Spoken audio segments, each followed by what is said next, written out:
Gaza युद्ध की आंच अब सीधे इस्राएल के दरवाजे तक पहुंच चुकी है।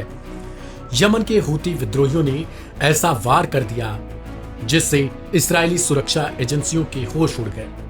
रविवार को इस्राएल के सबसे बड़े और व्यस्त बेन गुरियन इंटरनेशनल एयरपोर्ट पर हूतियों ने जबरदस्त मिसाइल से हमला कर दिया, जिसके बाद हवाई यातायात कुछ समय के लिए ठप पड़ गया।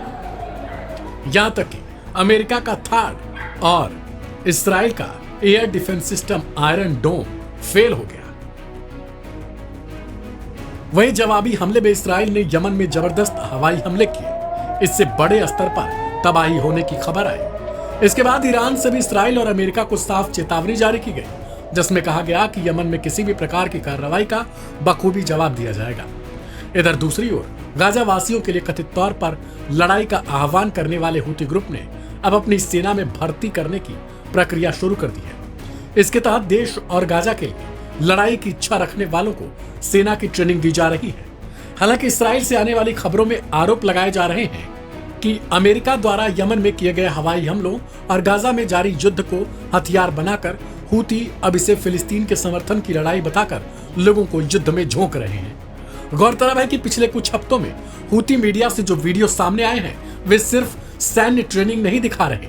यह है सार्वजनिक हथियारबंद सभाएं, जहां कई प्रांतों में जनजातियां अमेरिका और इस्राएल के खिलाफ खुलेआम विरोध दर्ज करा रही हैं और गाजा के लिए एकजुटता का ऐलान कर रही हैं। सिर्फ सोमवार को ही हूतियों से संबंधित समाचार एजेंसी साबा ने 6 ऐसी रैलियों की रिपोर्ट दी थी। सबसे बड़ी रैली अमरान प्रांत में आयोजित हुई, जहां लोगों ने यमनी जनजातियां अमेरिका और इस्राएल के एजेंटों को नकारती हैं ये नारा लगाते हुए हथियार लहराए और अमेरिकी इस्राएली झंडों को पैरे तलों से रौंदा, यानी अपना विरोध दर्ज कराया।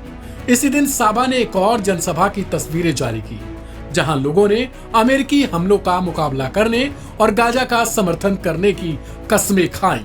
इस आयोजन को हूती संचालित टेलीविजन चैनल अल मसीरा ने भी कवर किया था। कुछ स्थानों पर जैसे कि अत तफ्फाह के एक अस्थायी फुटबॉल मैदान में ग्रामीणों ने घेरा बनाकर गाजा के लिए समर्थन का संकल्प लिया। भले ही अमेरिकी हमलों में हूती कुछ हद तक कमजोर हुए हों, लेकिन उनके कब्जे में रहने वाली जनता के लिए हालात अब बदल चुके हैं। लोग भर्ती होकर अब देश और गाजा के लिए कथित तौर पर लड़ाई लड़ना पसंद कर रहे हैं। बता दें कि हूती ग्रुप द्वारा चलाए जा रहे अनिवार्य ट्रेनिंग प्रोग्राम को अलग सा फ्लड कहा जा रहा है। इस्राएल और अमेरिका में इसे धार्मिक ब्रेन वॉश और हथियारों की ट्रेनिंग करार दिया जा रहा है।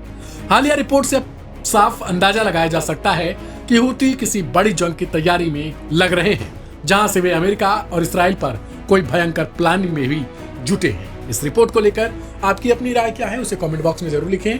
ढेर सारी खबरों के लिए सब्सक्राइब करें लाइव हिंदुस्तान।